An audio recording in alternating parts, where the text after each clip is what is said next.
Good morning, everyone. It is Saturday morning here in Brisbane. The sun is shining. It's a beautiful day. Work is over for the week. We're gonna get some sewing done. So exciting. So first of all, I just wanted to welcome and thank all the new subscribers since the last video. A lot of you have jumped on board this week to follow my progress and the progress of my mum's quilt, because we're gonna make a quilt together. So that's really exciting. Welcome. I'm happy to have you here. Please say hello in the comments.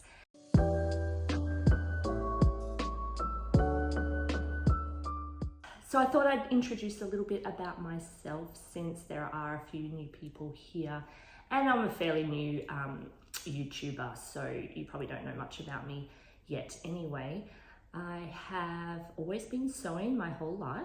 My mum and my grandmother taught me lots of different sewing things.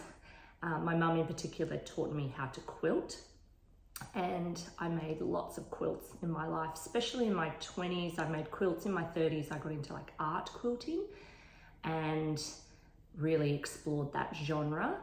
I did take a few years sort of off from hardcore sewing. I did just dabbled in different bits and pieces, but I was studying to do my Masters of Teaching and then starting a new career. But this year I seem to have gotten really back into it. I'm really inspired. I finished off a quilt for my daughter, and then I was like, oh, I'll have to make a quilt for my son, and loved it so much. I actually started YouTubing when I was making that quilt for my son. And yeah, then I started thinking about all these other quilts that I want to make and following other YouTubers that were quilting. This is where I got this idea for this scrappy quilt. I'm like, I want to have a go at that. And then I talked to mum, and mum wants to have a go at that. So we're doing that together. And really, I've got just heaps of ideas, and I want to also learn again. I'm learning from the comments that you guys are leaving me. I'm learning little tricks, or I'm seeing tricks on social media and YouTube that I want to have a go at and then show you guys. So yeah, it's all happening. In today's video, we're going to make the scrappy quilt blocks. I have alluded to them in the last few videos of me making them, but I thought today I would break it down to exactly what I do to create this quilt block. And I'm going to make hundreds of them and put them together into a scrappy quilt. I'm still got a few ideas playing around in my head of what it might look like in the end. You can either color wash them, or you can have lots of, I thought, because I like neutral fabrics, neutrals in the center going out to color, or the other way around, color in the center and going out to neutrals. I could have neutrals at the top running down and going into bright color. So many ideas. I'm not quite sure which one to go with at the moment. So I'm just making blocks, and we'll play around later and decide how I want to set them out. So I have, in preparation for the video, cut lots of strips of 2 inches. So I've got a whole bundle of neutrals that are 2 inches, blues and sort of pinks. So I start there, and for my centers, I have lots of hexagons from a quilt that I thought I'd make a full quilt of hexagons, but as you can see right here, I've just turned it into a table runner. So I have heaps of hexagons cut out in bright colors, which I'll use for my centers. So with the quilt block, there is a small rectangle of one fabric surrounded by quilting fabric of another color. So mine are cut at 4 inches square, which means, the blue against the blue doesn't really work, does it? Which means when I sew them in the quilt and they lose like a 1/4 inch each side, quarter, they'll be 3.5 inch squares in the quilt. My mum is making one, and her squares prior to quilting are actually a little bit bigger, 4.5 inch square. And yeah, so you can do whatever you like for the actual size of the squares, but the process will be the same. Let's get into it. Don't need that because I've already cut them. Keep my blue 4-inch square handy. Okay.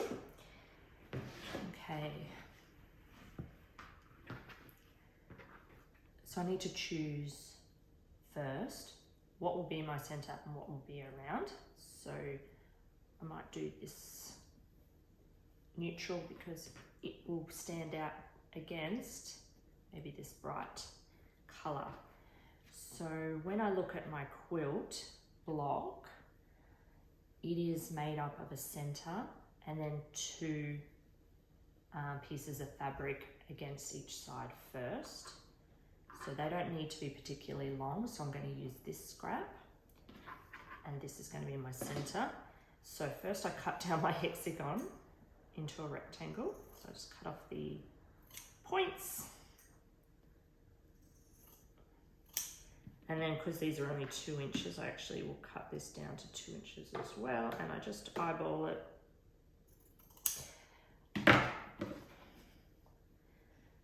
Okay, so I'm going to sew right sides together. This has a right side, my hand-dyed fabric's don't. And so a 1/4 inch seam.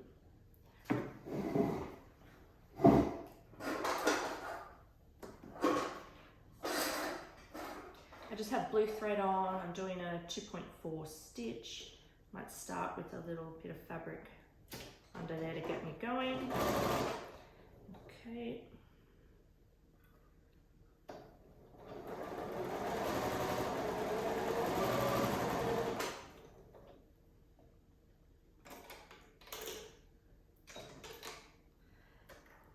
So I'm leaving the stitch line going. I haven't cut it off. That's how I use these little stitch bunnies. So now we have the middle attached to a side. I'm just going to trim. How much is that? I should give you exact. Might 1.5 inches.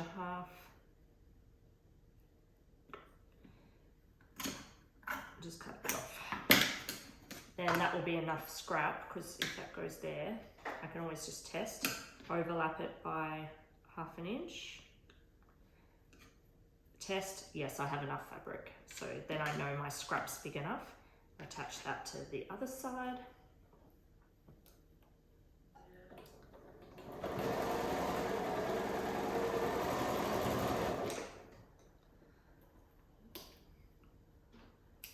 Okay. And I have that. I'll trim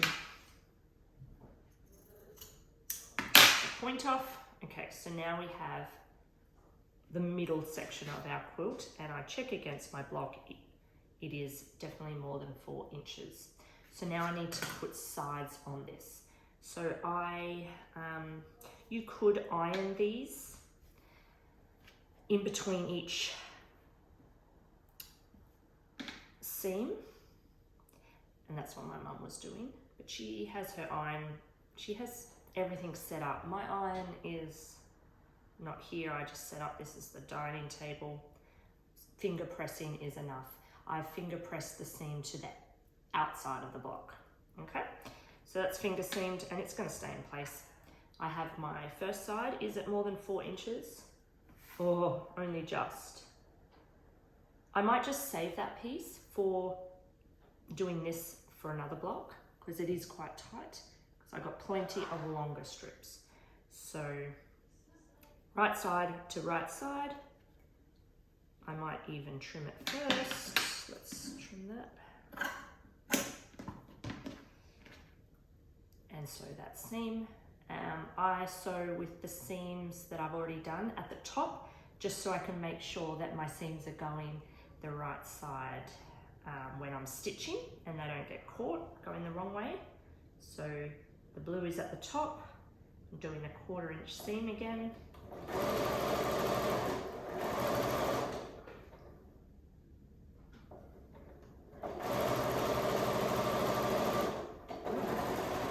Nearly missed that one.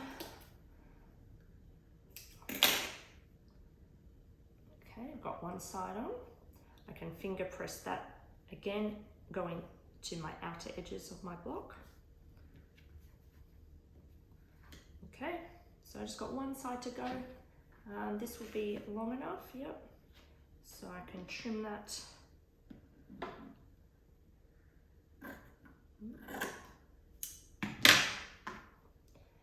Again, I sew it so that the seams are at the top.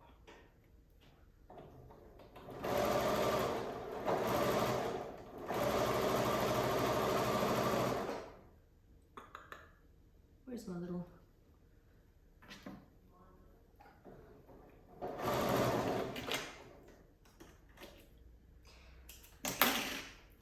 And I have completed one block. Well, I don't really need to finger press that one. So I just make a pile of these. So as you can see, I've got the 3 there that I haven't ironed yet. So I make a big pile and then I go and iron them.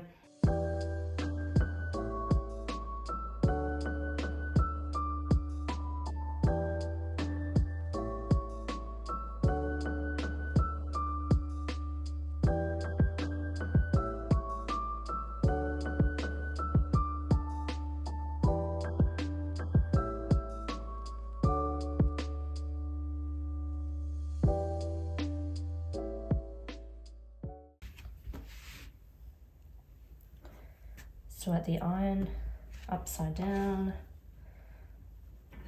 they're already finger pressed, so they actually kind of stay in place. But you press from the back, make sure it's all pressed down, and then I press from the front.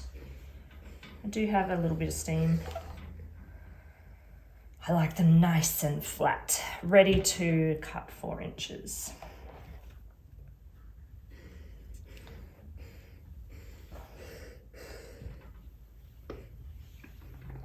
And the beauty about this quilt is they don't have to be perfect. Like, you'll cut them to 4 inch and the 4 inches will be perfect. So they will all come together very neatly. But the actual, like this part, I think it's cool if they're all a bit, you know, bent and not quite rectangular. It really does not matter if these lines are straight, as long as your 4 inch block is straight. So it means you can let go and just have some fun while you're making the blocks, and then cut them precisely and sew them together precisely, and you'll have a lovely modern quilt. I'm going to cut these 4 to show you, and then I'm going to stop filming and I'm just going to enjoy the day, put music on and quilt lots of blocks. But to finish off this film, I thought I'd show you, or this YouTube video, I'll show you how I cut them. So obviously you could get your ruler, you could get your rotary cutter, and you could cut it with your rotary cutter. If you saw my last video, you'll know that I'm not really a fan. I always have, like, they just go blunt so quickly. What am I doing wrong? Is it my mat? Does the fabric sink into my mat and not actually cut? Do I need a harder mat? Because even if I have a new blade, like, you go over it one time and there's still patches that aren't cut, and it really annoys me. So I can cut strips and I just deal with it. But yeah, please help me, guys, help me. What I will prefer to do and will do for this quilt is, once I have a whole, like more than 4, I will sit on the couch of an evening, enjoying myself with my family and the telly, and I will take my 4 inch ruler and I'll take my pen. This one is an erasable one, but it actually doesn't matter because you won't see this line. And I will draw a line all the way around my ruler, which is the good thing of having the ruler that's the exact size of what you are doing, what size quilt block you're doing. I'll get my old-fashioned scissors that are known to cut things, and I will enjoy myself because I love cutting with scissors, and I think I'm really good at it. I'm really good at a straight cut. I will just sit there in front of the telly and cut these the old-fashioned way. So if you hate rotary cutters, there's an option there for you to do that. So I thought I'd just show you that method because you don't have to do it with a rotary cutter because that's what the instructions say to do. Oops. 4-inch square. Beautiful. And I do that for the rest of my blocks. And I'm gonna have to make hundreds of these. I actually don't know how many. So let's see if I make a quilt that's like really big again, like I did with my son's quilt. I made it oversized and then cut it back and made some pillows for him because I overestimated how many blocks. So I wonder if I'll do that with this quilt. I'll probably just keep making blocks and then realize that I've got too many. That's what I did with this as well. Yeah, it's a habit of mine. Oh well.